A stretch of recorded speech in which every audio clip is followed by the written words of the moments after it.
some of us, have girlfriends and wives, and they're like, is that all you guys ever talk about? And we're like, yes, that is all we ever talk about. So I've been doing photography all my life, and I knew at a young age that this is what I wanted to do. In fact, when I was getting ready to graduate high school, I was trying to figure out, what am I going to do for the rest of my life? Basically, I said to myself, why should I work for a living when I can just take pictures? And I still say that today. And anyway, I spent my life doing that.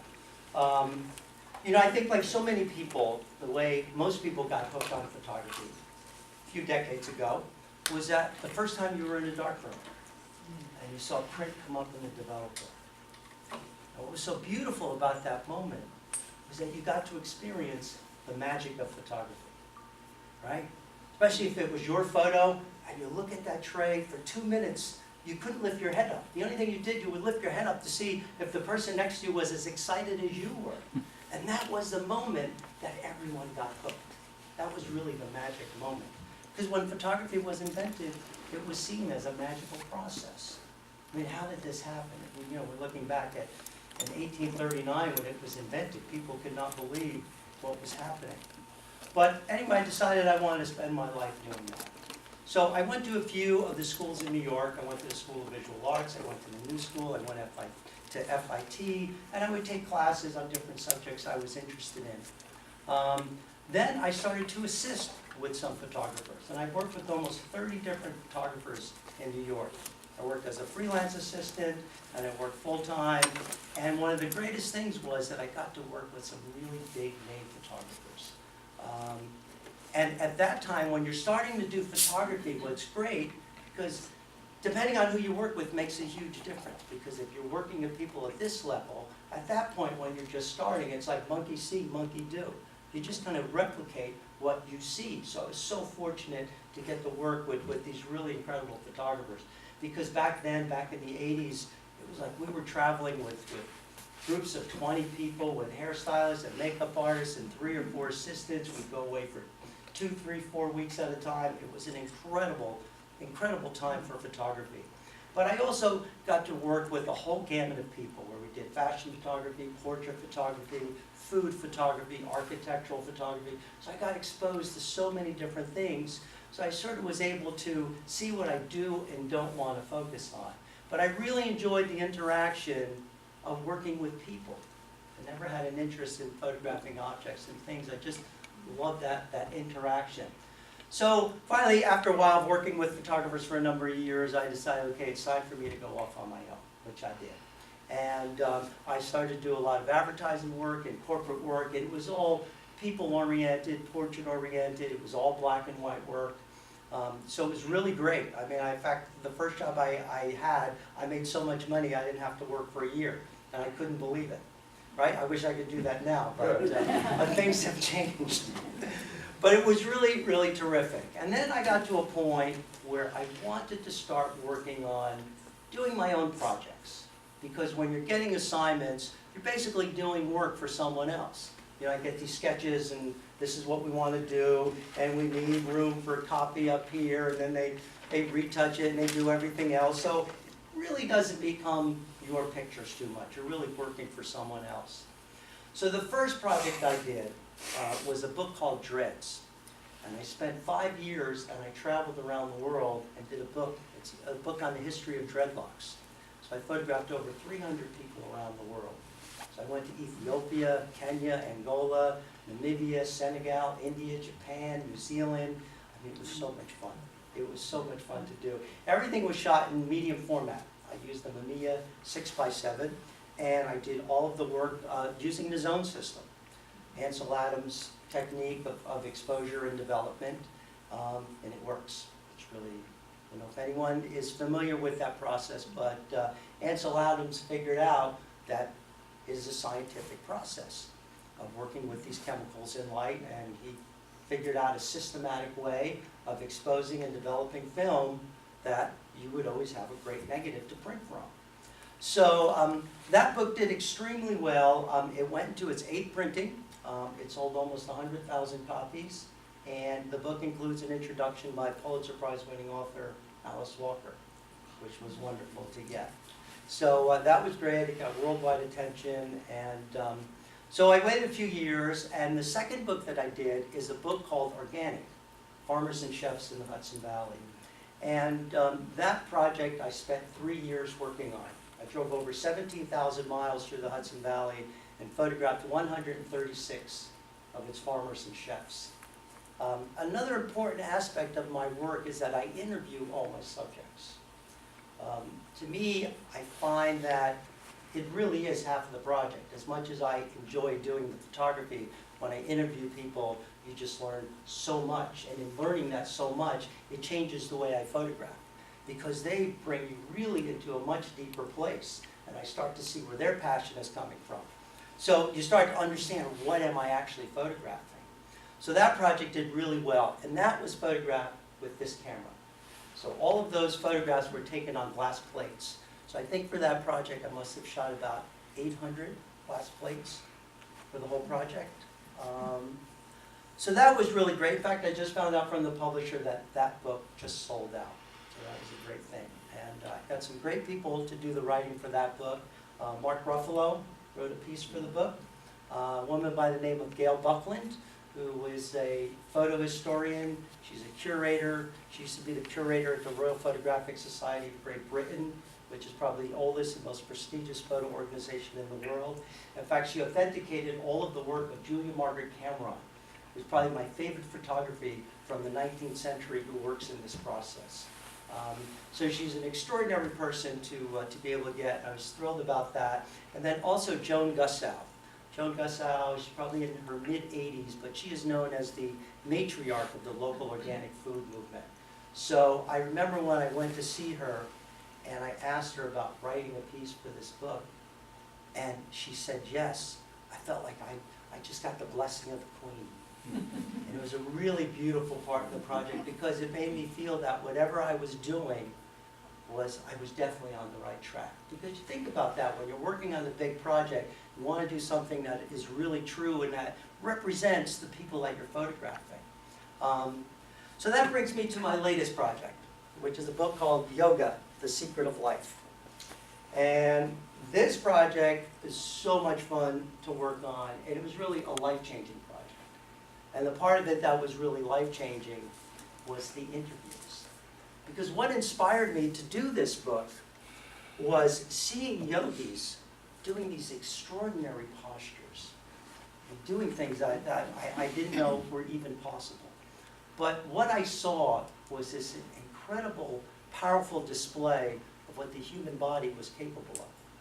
So it was my intention to photograph the beauty and the strength and the grace of the human body. So that was it, because I think most people see yoga as a physical practice.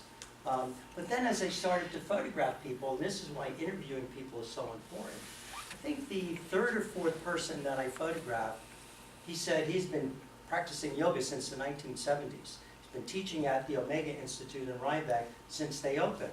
And he says, I don't want to be photographed in a yoga posture. I prefer to be photographed in a meditation pose. So I thought, that's fine. Photographed a few more people.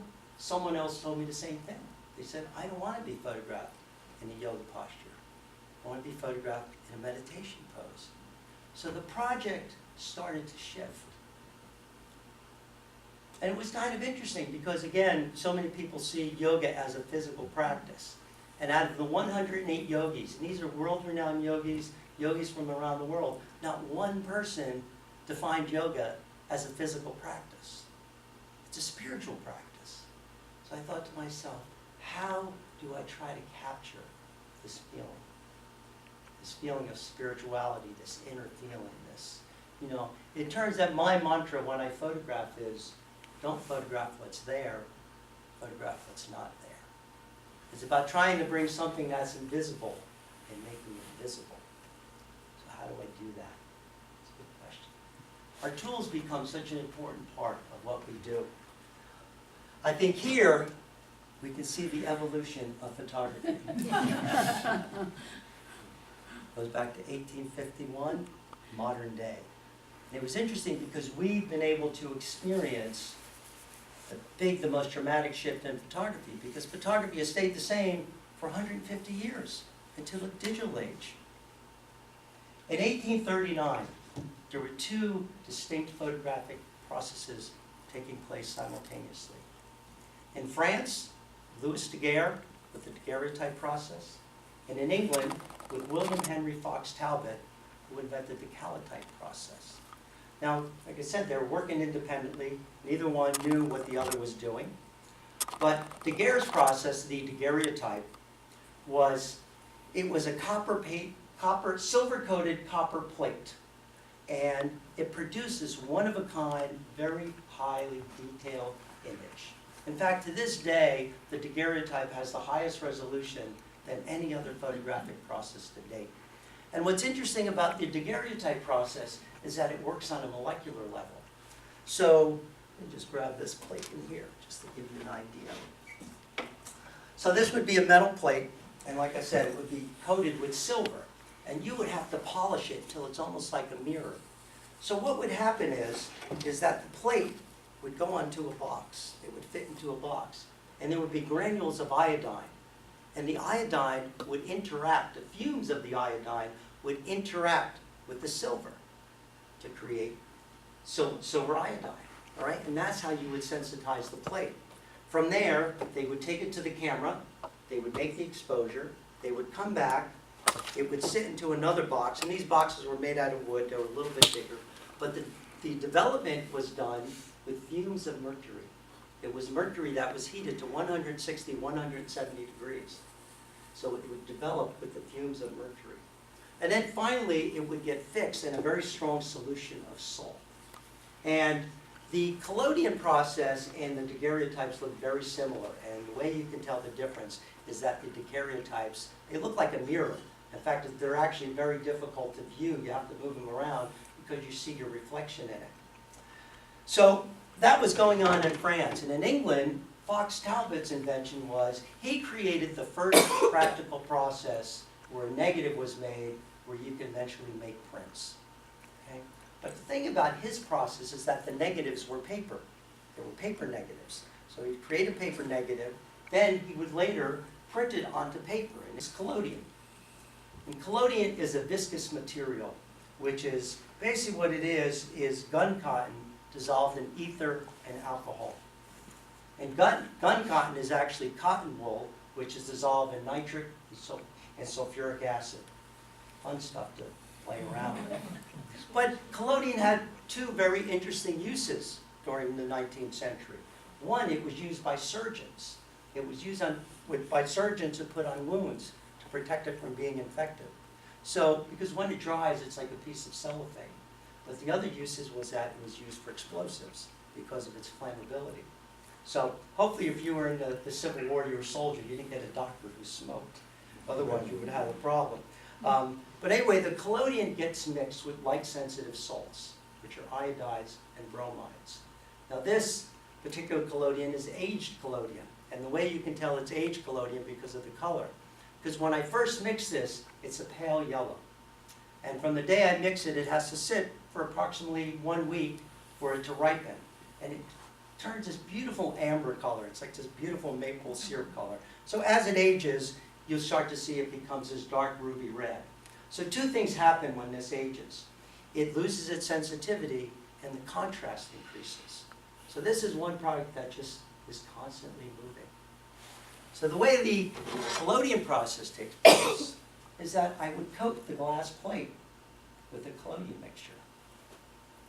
Once it's coated, I have a portable darkroom, which I tag along with me. It gets put into a tank of silver nitrate, and it sits in there for 3 minutes. And that is making the plate light sensitive. It then gets taken out. In the darkroom, I will wipe off the back of it so it doesn't start to destroy the plate holder. In the darkroom, I'll place it into the back. Up to the camera here.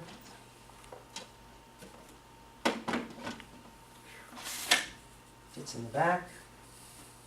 And you become the shutter of the camera.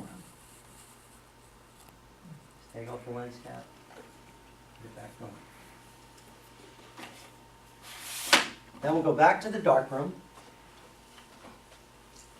a little shot glass. Does it use approximately 1 ounce of developer? And I'll take it, pour it onto the plate in one sweeping motion. Now, you do this under red safe light, and usually a red piece of plexi which is used. What happens is the highlights will come up first, then the midtones come up, and as soon as the shadows start to come up, you pour off the excess developer and you put it into a tray of water. Now that developing time takes approximately 12 to 15 seconds, so it happens very quickly. It's run into a few trays of water to take the developer out, and outside of the darkroom, it goes into a fixing solution. Okay? And as soon as it goes in, that moment that I experienced in the darkroom so many years ago, I get to experience every single time, because all of a sudden, poof. When this comes out of the developer, it looks like a negative and it's blue in color. It goes into the fixing solution just in seconds, and it is that this image just magically appears. And it is so stupendous every time. I've worked on 2 books, photographed 250 people. Not one person has ever been photographed in this process. So when they show up and they see the camera and they see the darkroom and all those chemicals, the subjects get really excited. The beauty of this process, and people ask, why do you do it? Why go through all this trouble? Because every step of this process is done by hand. I'm mixing my own developer, using silver nitrate. I have to prepare the glass, all the edges need to be filed. It has to be cleaned several times, put them in the dishwasher, use a solution of alcohol and chalk to clean it. It takes a few hours before I leave for a shoot. So why would anyone want to take the longest route possible when, what is this, modern camera? We can just do that. Let's face it, photography has been made easy. I don't know if you noticed, but everyone is now a photographer. I don't know how this happened. I don't see all these photo schools opening up. Years ago, think about it, if you got married, would you hire a friend who'd just say, I'm a photographer? No, you would want a professional photographer. Someone who's trained, somebody who would learn their craft and study. You know, we can't deny the fact that photography has really been made easy, right? I could sit here with this camera, we'd get a 10-year-old, we would both get the same exposure. Really, the only thing that would be different would be the composition, right? So, it's a push-button process. We've seen photography go from a darkroom to a desktop, from using chemicals to manipulating binary codes. We went from standing with the lights off to sitting with the lights on. So even the physical part of doing photography has changed dramatically. The biggest issue I take is this. Is it easy? Yes. Here's a question. How do you get better when something is easy? How do you get better? Because we can't deny the fact that the digital process is a push-button process. Okay? Technology is incredible, and it's made, what is it made for? It's made to make our lives easier. It's made so we can do things on the push of a button. Think about this with the microwave oven, right? They thought we're going to revolutionize the cooking industry, right? Let me ask you a question. I'm not a meat eater, but how would you rather have that steak cooked? Would you rather have an open fire with flames coming up, or put it in the more technologically advanced way, sticking it in the microwave? Or I would say anything for that matter. But the other thing that I find even more important, how do you get better when something is easy? Something that I feel is essential in the arts, how do you become passionate? How do you get passionate about something when something is easy? I don't think great art can be done without passion. But what is passion? What exactly is passion? You know, from its Latin root, passion means to suffer. Passion is what moves you to persevere at something, despite fear, despite pain, or unhappiness. It's the motivation and determination that pushes you past suffering for the end, for the sake of the end result. And I think the one trait that laces all of successful people in history is passion. So how do you achieve that? Through pushing a button. See, we connect to the world through our senses. all right? When I work, I smell something, I smell the chemicals. I'm touching what I'm working with every single step of the process. There is not a single part of the process that is done without my hands. So I'm completely engaged in the photographic process. I'm mixing the chemicals, the developer. I know what the different elements of what the developer are doing, what the silver nitrate is doing. I cannot be more engaged in the process of photography. Because I think back to, why did I want to be a photographer to begin with? I think it's a fundamental question that we need to ask ourselves. If we're going to walk out of the house with a camera, why am I walking out of the house? What is the point of me taking a picture? In fact, I never walk out of the camera. I never walk out of the house with a camera. I never walk around with a camera. Now, I feel we have three different types of people who take photographs. We have the person who photographs every cappuccino that they drink, every meal they have in a restaurant, every place they go, every friend, every person they've ever talked to, and usually what they use are the phones. And it's a perfect tool for that because you stick it in your pocket. I don't think they really care too much if their picture's a little light or a little dark, and it's perfectly fine.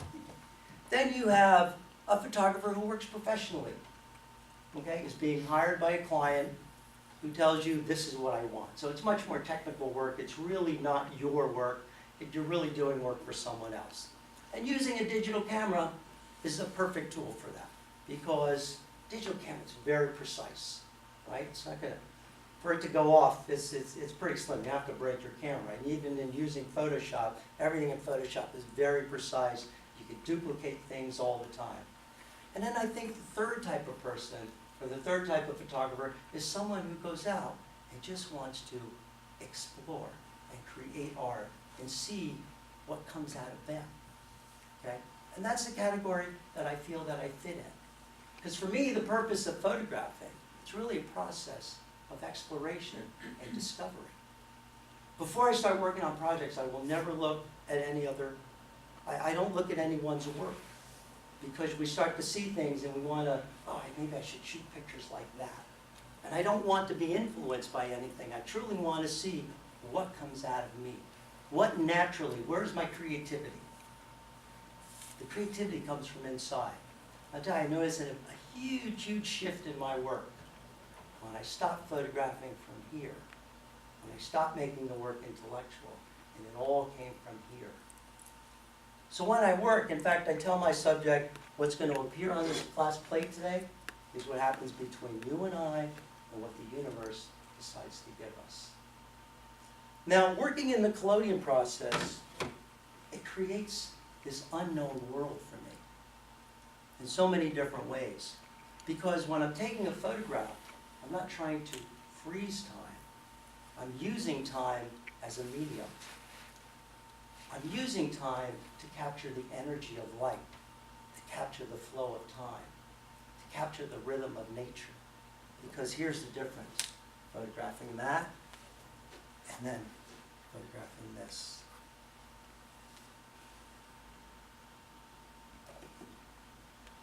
Something invisible took place that you can't take 10 seconds and know what it's going to look like in one image.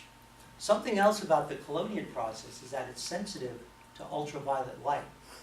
Now, we can't see ultraviolet light. It's invisible to the human eye. So again, I'm working in a world that I can't even see. But I love when I start to get movement in the trees. You know, the essence of photography is capturing light. But what is light? What exactly is light? It's a word that gets used. Look at the light. Look at the light painters use it. Right? Our light source, the sun, is 93 million miles away. Traveling at a speed of 186,000 miles per second, which is the approximate distance of the Earth to the moon, it takes 8 minutes and 20 seconds for light to travel from the sun's outer surface to the Earth. So in fact, when we look at the sun, it's 8 minutes and 20 seconds ahead of us. But light actually originates in the sun's core. And the way this happens is that the gravitational forces of the sun pull its mass inward, creating a tremendous amount of pressure and temperatures. So in the sun's core, the temperatures are 27 million degrees Fahrenheit. And the way light is formed is through a process known as nuclear fusion. And what actually happens is that hydrogen atoms, it could take 1,000,000 years for that light to make it through the sun's layers before it enters our solar system. So what is light? Light is energy. Light is energy. We really can't see light. We see what it reflects, but we don't actually, you hold your hand up, do you see anything in between? There's light there. And another thing, there's so many different forms of light that are being released. There's X-ray, there's infrared, there's ultraviolet, there's gamma rays. Now, the electromagnetic spectrum describes all of the light being put out by the sun. Do you know how much we are capable of seeing on this electromagnetic spectrum? 0.0035. We cannot even see 0.5% of the light being emitted by the sun. In fact, there's light when it's dark, but we are just not capable of seeing it. So there's more to the world that we can't see than we can see. But we spend so much time working on what we can see. Right? So I've decided I want to photograph what I can't see. So energy is something, like I said, it's something that we feel. We don't see it.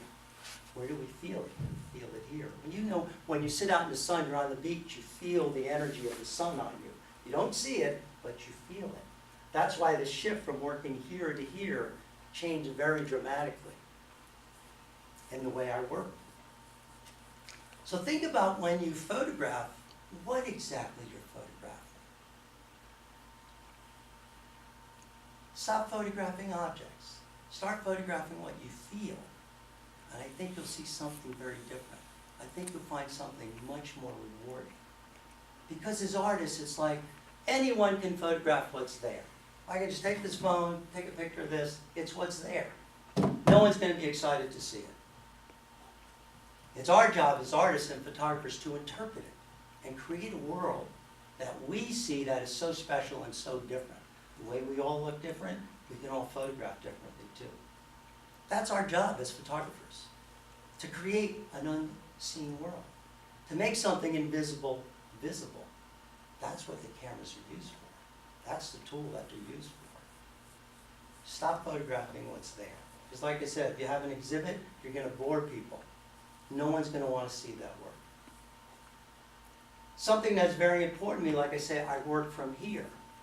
And I was interviewed by the New York Times not too long ago, and they asked me the question, how many bad ones do you take, or do you take any bad ones before you get to the perfect one? And I said, you know, that's a really interesting question. I said, because I said, I don't try to shoot a perfect plate because I don't know how to define perfect. I don't know what perfect means to shoot a perfect plate. And I said, when I take a plate, I said, I don't judge it as good or bad because each one gives me information to photograph the next one. So to me, it's not good, bad, perfect. It's a process. And I typically stop photographing when I'm looking down and I see that image come up and I feel something really strong inside of me. Because I look at it like this. If I want you to come and look at one of my exhibitions and I want you to be moved, if I'm not feeling something strong inside, how do I expect the viewer to feel something strong inside? So if you just walk up and, okay, I got the picture, I don't think you really felt anything strong inside of you. So how do you expect the viewer to look at it and say, wow, this is really powerful? You need to feel that before your viewers are going to see that. So the thing is to just pay attention to what's happening in here.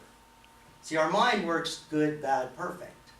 Our heart and soul doesn't work that way. It's a little more open. It just wants to feel things, and it feels energy. Energy is powerful. Think about the word love. Think about love. Love is an energy. Can't be defined in words, can't be described, can't see it, but you can feel it. Powerful art is the same way. Light is the same way. Can't see it, can't describe it, but you can feel it. Okay? Again, these modern tools, they're really great. but they're void of feeling. Because like I said, we connect to the world through our senses. Technology removes our senses. When I worked on the organic book, I would ask the chefs, I would be like, what is it, that drives you? He goes, it's just being on the line, playing with knives and the fire and the smell. He's talking about all the things that his senses engage with, which make being a chef so exciting, right? And the way I would describe digital photography to chefs, I'd be like, it's like cooking with a microwave. That's what it's like. You put it in, you push the button, you don't smell anything. It's not going to taste very good, but it's easy. Easy is not a good thing to use in the arts. Great paintings didn't get produced because it was easy. There's a lot of choices in photography, and I think you have to decide what type of photographer do I want to be. Personally, for me, I don't want to be just another guy with a camera. I'm not interested in taking a pretty picture. I have no interest in taking pretty pictures. I want to go out, I want to have an experience when I photograph, I want to learn something when I photograph, I want to be challenged when I photograph, I want to enter this sort of unknown world. I want to grow as an artist and a photographer. And this process challenges me every time. I've been working with this since 2005. Every time I shoot a glass plate, I have no idea what it's going to look like. I mean, what more of an exciting platform can you have? Because every time I come, I never know. I just never know. That's what excites me about working with it. And it's a wonderful place to be. But like I said, I want to grow. I want to become better. And you become better by being challenged. See, art is defined, I think art is defined by what we choose to do with that unknown space. Okay, give you an example. Let's just say as a painter, big canvas laid out in the room, I'm working on a painting, and someone comes in, you come in, and you happen to kick over the paint can onto my canvas. Is that a oh shit moment, or is that an oh wow moment? There is one of the yogis I photographed in the book. Her name is Hari Kiran. And I don't know if you know the writer Thomas More, did the book Care of the Soul. Anyway, her husband is Thomas More, but she did a book, Art and Yoga. And she says, we have these pseudo-arts where everything is perfect. And then she says, we have art that is transformational. She goes, I want people to recognize the beauty of the mistakes. She says, I don't want to teach people how to paint or how to draw. She says, I want to teach people to get them to recognize when the angels appear in their work, when their ancestors appear in their work. That's what I want to teach people. I want them to be able to create the art that is not just transformational for themselves, but their audience. There's a great story that Herbie Hancock, the pianist, familiar with him? Amazing, incredible pianist. He tells a story about when he was playing with Miles Davis. Extraordinary, I'm going to give you a few Miles Davis stories. But he said it was in the 1960s. He was playing with Miles, and he had this all-star cast. Tony Williams was on drums. I don't know who the other musicians were right now off the top of my head, but they were touring Europe. And they were playing, I think he said in Sweden or something. And he goes, this night, this was the best night of the tour. He goes, everybody was on that night, everybody. Not just us, but the interaction with the audience. It was incredible. And all of a sudden, we're in this song, and Miles is in the middle of one of his most incredible solos. And he's building it up, and he's building it up, and he's building it up. And all of a sudden, he goes, I just hit the wrong chords. Because I hit the wrong chords. He goes, I just froze. He goes, I didn't know what to do. And he said, all of a sudden, Miles hesitated for a moment. And he said, he started to play the notes in my wrong chord. And he just took off with it. And he said, you know, I didn't realize till years later. He said, Miles didn't judge it. He said, I judged it. He said, Miles didn't judge it. He said, he saw it as an event that happened, an organic event that happened. That if he didn't make that mistake, he wouldn't have gone to a new place. And Miles was brilliant with creativity. He always say, I don't want to play with musicians who are comfortable. I want to play with musicians who are uncomfortable. Because he found that the musician who just played so perfect just didn't work for him. He said to Herbie Hancock, he says, I pay you to experiment on stage. I want you to go in all these different directions. There was a bass player who tells a story.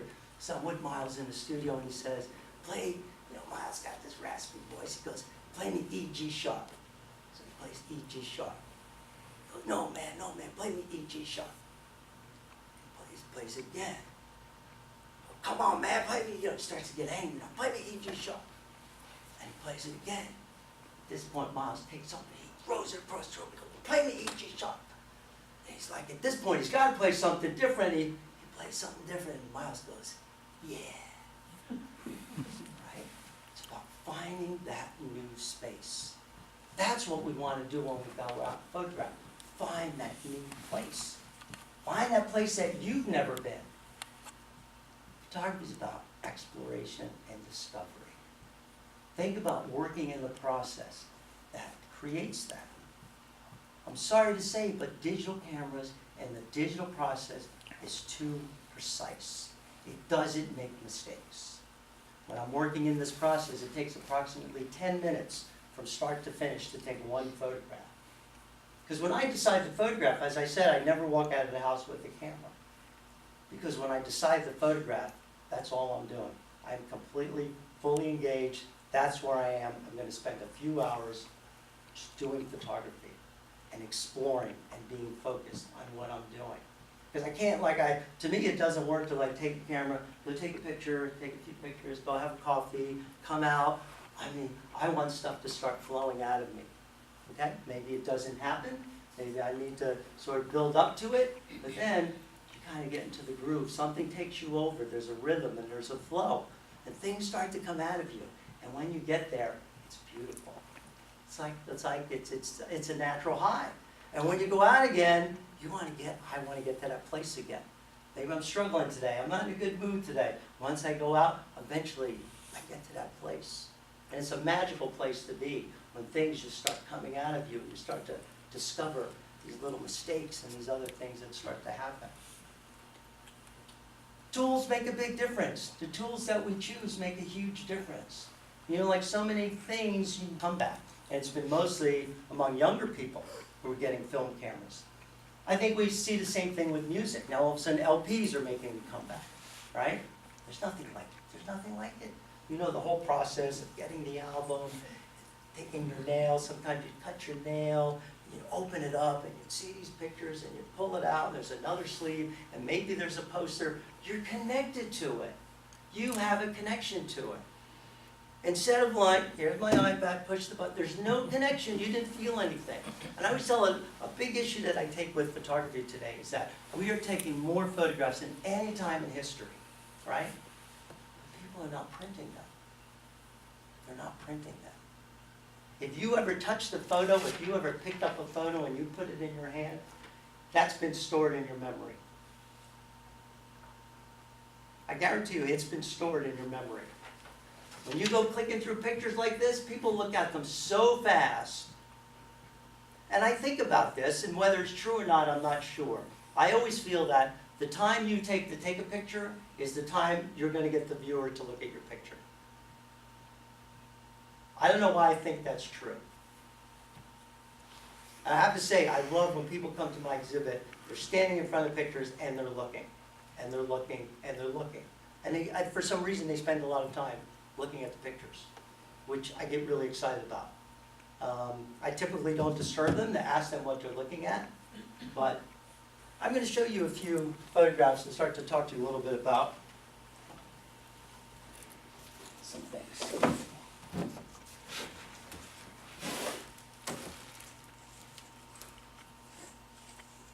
This is one of my favorite pictures about capturing light and capturing movement and capturing energy.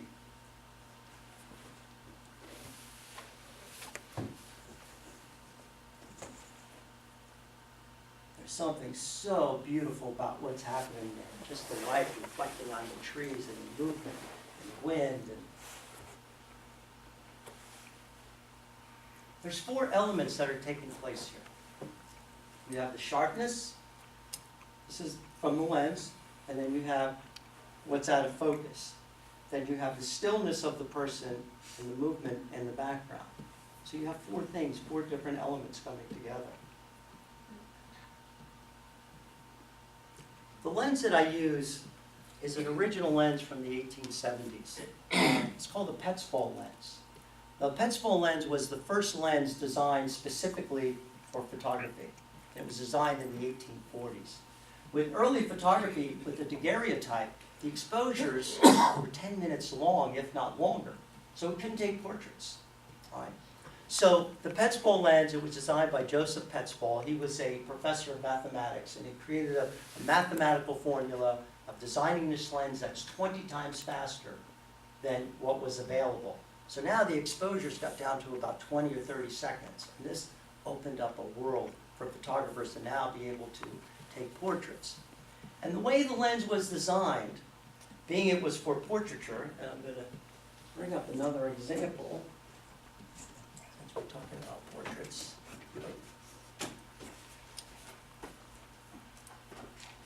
Is that the center of the lens was very sharp, and then the edges just fell off, because they felt for portraiture it wasn't important. In fact, I'm sure if you saw a lot of old photographs, they were always put in oval frames. Now, something that's interesting about this is that, let's just say the lens fit a plate this size.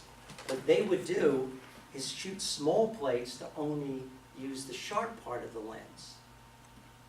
Because then, back in the early days, they saw photography as a science, because this was going to do away with painting. So when they saw stuff that was soft like this, they found that as an imperfection. For me, I find that the most beautiful part of the lens. I love more what it does, how it puts things out of focus than what's in focus. But you can see the shallow depth of field where if I was to block this and showed you his ear, you wouldn't even be able to tell that it's an ear, right? But you can see the eyes, how sharp that lens is right in the center. Something else I think, as human beings, one of the most powerful things we can do is look into the eyes of another person. It's really powerful. If you stay looking at someone's eyes, you feel something in your heart. It's really extraordinary. When you take a picture like that, it's as if you just glanced at someone. Try to take the same portrait with someone looking at someone in the eye for 5, 10, 15 seconds.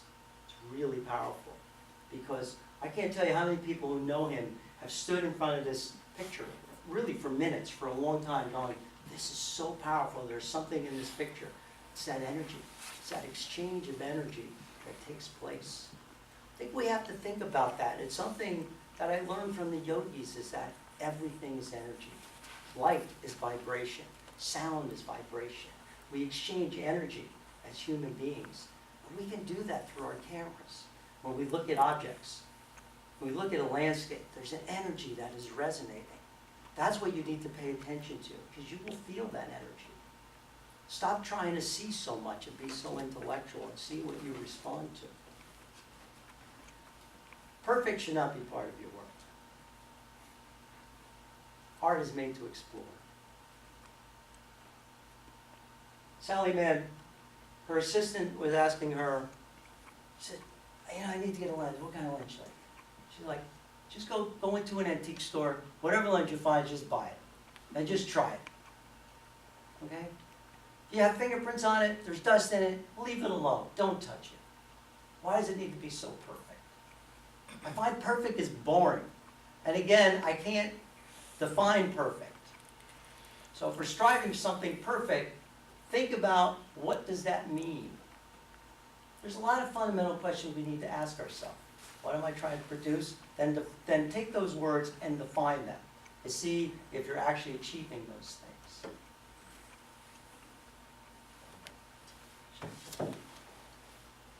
This one I love.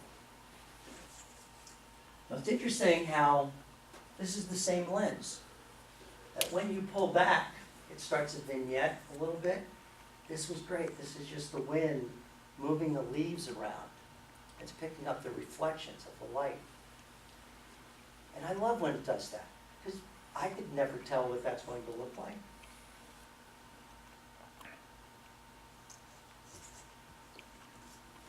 This one, don't try this home alone.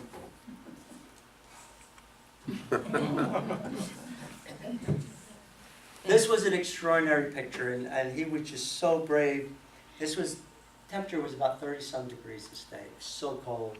He takes his shoes off, took his shirt off, he went out into those rocks, and it's really interesting how he says, when I do these postures, he goes, it's not because I can do things physically that other people can't do. He says it comes from a very internal place. It comes from a very meditative, spiritual place. And when he defined that, I said, that's exactly how I feel about my work.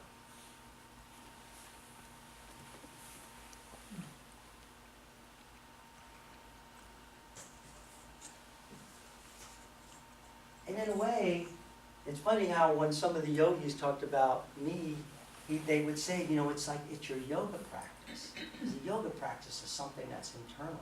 It's not an external practice. It's an internal practice. It's all about the physical postures, but really to go inside yourself. Like everything in our lives, every single thing that has ever taken place in our lives has been recorded in our bodies. And what happens is maybe traumas, things that happen to us in our lives, they get stuck in certain parts of our body. And it's mostly from the neck to the back. That's why so many people have back pain.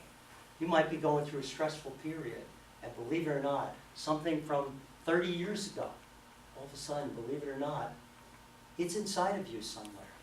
And that's why they start to do these physical postures, to get you in touch with your body, to go inside, start to get in touch with those things and try to release them.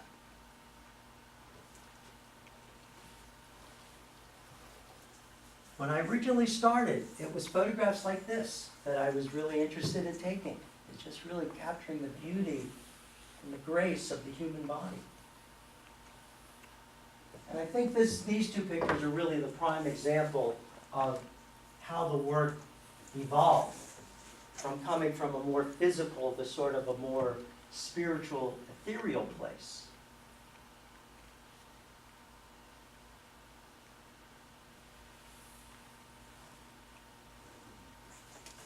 What was the span of time between those two photographs, do you know? In terms of the time that they were taken, or the exposure times? I think you said the book took how many years to do the book? Was it You like know, 3 I years? thought, I knew I wanted to photograph 100 or so yogis, and I thought it was going to take 3 years to do the photography, and I finished in 18 months. And interesting that I live in Rhinebeck, and more than 80 of the photographs were taken in the Hudson Valley. Just something I love working on long-term projects. Because to go out and shoot one thing, shoot another thing, shoot another thing, you never develop a body of work. The thing to do is, the beauty about photography is that we can photograph anything. If there's any other love you have, whether it be horses, children, food, plants, anything you want, you have a topic that you can photograph, right? So what I would do is, here's the perfect exercise. Take one topic, just one topic, and photograph it for a year. Just spend a year photographing one topic. I guarantee you, if you make it to the end of the year, you're going to realize, I'm just getting started. Again, another important thing for me, which really changes my work a lot, is interviewing people. Okay? Let's just say you decide you want to photograph horses. Talk to people whose horses they are, who breed the horses. Because they have a passion about them, and they will start to tell you things about horses that you never knew, right? And all of a sudden, I didn't know that. You start to see differently, and you get into your subject a lot more. I must have, with all of my projects, this yoga project, I must have over 600 pages of transcribed interviews. Just a lot of material to get inspiration from. Because what I want to photograph is them and their practice and what they do. When I started this project, I wasn't a yogi. I never practiced yoga before. I came to it from a visual perspective as a photographer. But it really changed for me dramatically. I mean, in fact, this project truly changed my life. In terms of how I approach life and how I feel about who I am as a human being and why I'm even here. Because what started as a photo project, this book is really about human existence and what it is to be on this planet. Who would think that I would get that from this? See, some people may see this as a camera. Some may see it as a piece of wood early in the morning. And it's the energy that it gives me. I no longer see it as a camera. I see it as a source, a powerful source of energy and creativity for me. And I think we need to find tools that do that for you. Because like I said, if you're just picking up your camera and you're picking up a camera and you're not feeling anything from it, then you're not working with the right tool. Because I always think about what makes someone want to play an electric guitar versus an acoustic guitar versus a nylon string guitar versus a bass versus a violin versus a cello. What makes you make that choice? They're all stringed instruments. There's something about each person when you touch one of them, if you put it in your hands, you just feel something resonating that touches you. And that's how I think you end up on one of those instruments. Not because I just, well, I'm just going to take the electric just for the hell of it. No, you feel something. Or why does someone decide to play the drums instead? Because when they pick up these drumsticks, they're feeling an energy. You need to pay attention to, am I feeling this from my work? Because sometimes, maybe even just buying an old camera for $20 on eBay or a little brownie or something, all of a sudden it's like, I feel different now when I go out and photograph. Now I feel more engaged in the photographic process. I have to use a tripod instead of not, just walking around with the camera and snapping pictures. Again, you have to just come down and just ask yourself, why am I doing it? Why am I truly saying I'm a photographer, and why am I carrying my camera with me, and what do I want to do with it? You just have to, no one can answer that question for you. Am I feeling something from my tools? Why does a painter decide to do pastels versus watercolor versus oil? Or decide to become a sculptor? Because they feel something. Something is resonating. That makes them work in that process. Anyone have any questions? Yes? I couldn't see the back of the camera, but are you focusing? Are you under a focusing cloth when you're working? Yeah, you work under a dark cloth because there's too much reflection. Right. And is there an aperture on the lens? Here's the aperture. A little pieces of metal would hold. But if you put a smaller, you would have more depth of field. Yeah. I mean, typically when I did the organic book, I used this. For the yoga book, I just took it out and it's wide open. And typically my exposures, they were about 5 to 10 seconds long. And I enjoy the long exposures. I mean, unless someone's going to be in this extreme posture. But I just love what it does out of focus. And it's kind of interesting. This is stripped, the little knob here. I don't even touch it. I just use this. Funny thing, I had this little exercise I did. I have a Canon 5D Mark III, right? So one day I'm looking at the camera, just sitting at a table, and I'm looking at the camera, and I'm counting all of the buttons on the camera. And I counted on the outside of the camera, there were either 30 buttons or dials or knobs on the outside. Then I went into the menu. I counted 100 menus. And each time you clicked on a menu, there was at least 2 choices, right? At least, and a lot of times more. So just there, I mean, I stopped at one point, but I got up to 325, okay? So I'm like, this is insane. I said, trust me, I don't think a group of photographers sat around a table and said, hold everything. We need at least 300 choices to take a picture. Think about this. You did say it was easy though, so.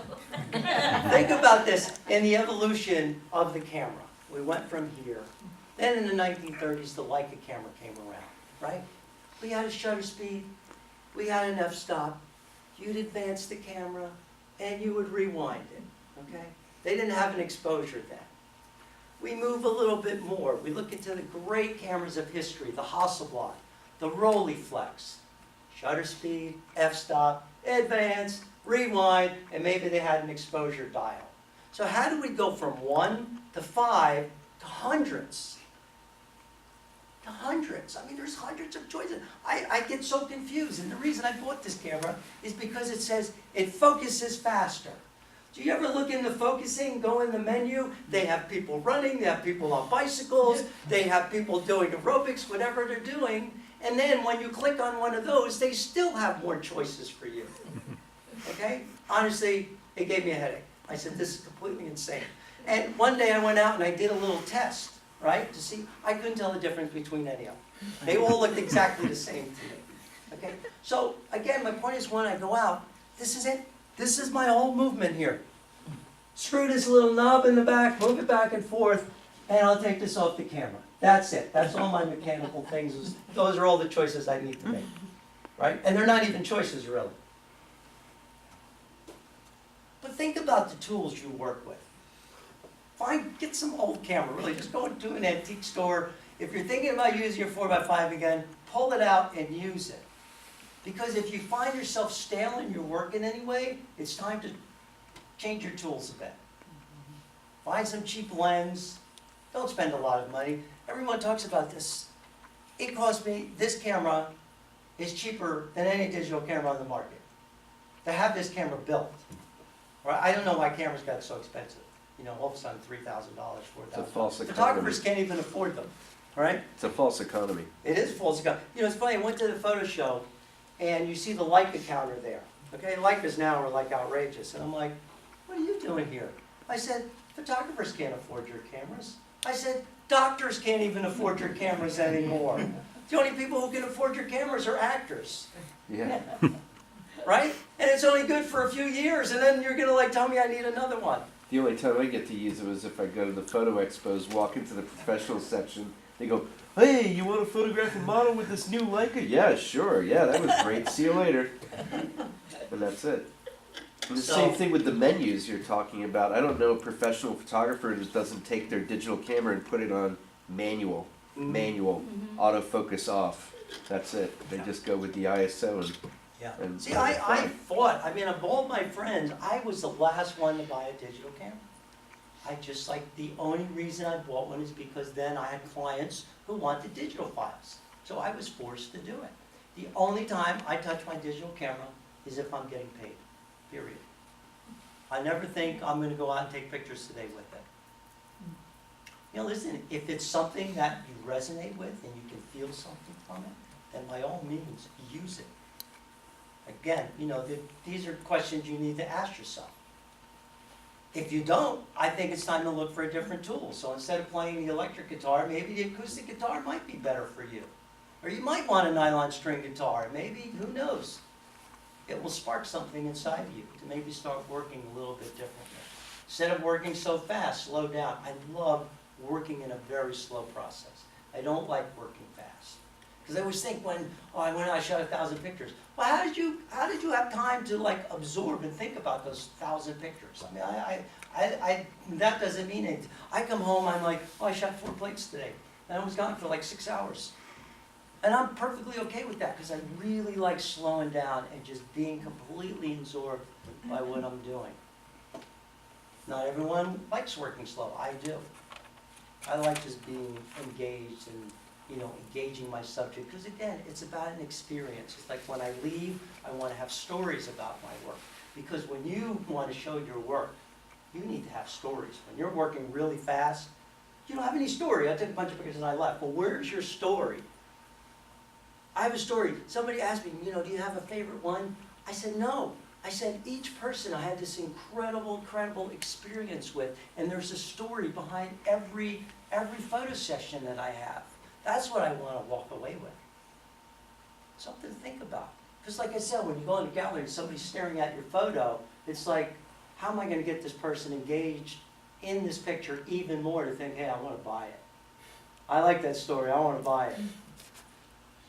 Right? Francesco, can we look through your pictures on our break? Of course. Can we go through those? Okay. Absolutely. Does anyone have any questions? I can keep talking, but I know it's getting late. Anyone have any questions?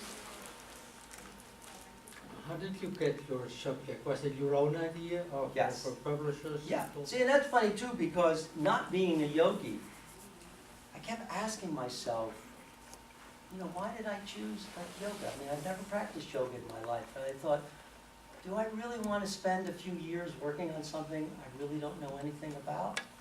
And the answer inside just kept saying, yeah, you do. You Yeah, don't you have do. dreadlocks either, buddy. I never had dreadlocks either. No, I Unless have you to tell you used the to. story. When I first started doing the wet play process, I found someone who made the cameras, and I saw on the back of his website, because they do a one-on-one workshop. And I was living in New Jersey at the time, and I had to drive 130 miles to go take this workshop. So we spent the whole day, and he was taking me through all the chemicals, and just taking me through the whole, it was a lot to absorb in one day. So I remember driving home on the Garden State Parkway, and thinking to myself, what am I getting myself into? I'm like, do I really want to do this? I swear, not 10 seconds went by, and I said, yeah, I do want to do this. And I never looked back. What was that? John Coffer had a similar story. He was on a beach in Miami, fashion photographer, saw a guy with a big camera, an 8x10. He said, and a horse. The guy was That's right. riding a horse, and he had the camera and the tripod, and he stopped and he set up, and he was like, oh, forget the fashion stuff, I'm doing this. And he ended up with a horse-drawn darkroom. And The person he's talking yeah. about, John Coffer, he is a wet plate photographer, and he quit his job. He said, I had a condo, I had the sports car, he worked for a fashion and portrait photographer. He said, I wasn't cut out for that 21st century life. So he quit, and he set out with a horse and buggy for 7 years as a traveling portrait photographer.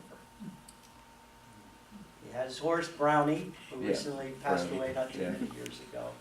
And he ended up in Dundee, New York. He bought himself 50 acres at the, how much did he pay? Like $300 an acre. Something Built like that. himself a log cabin.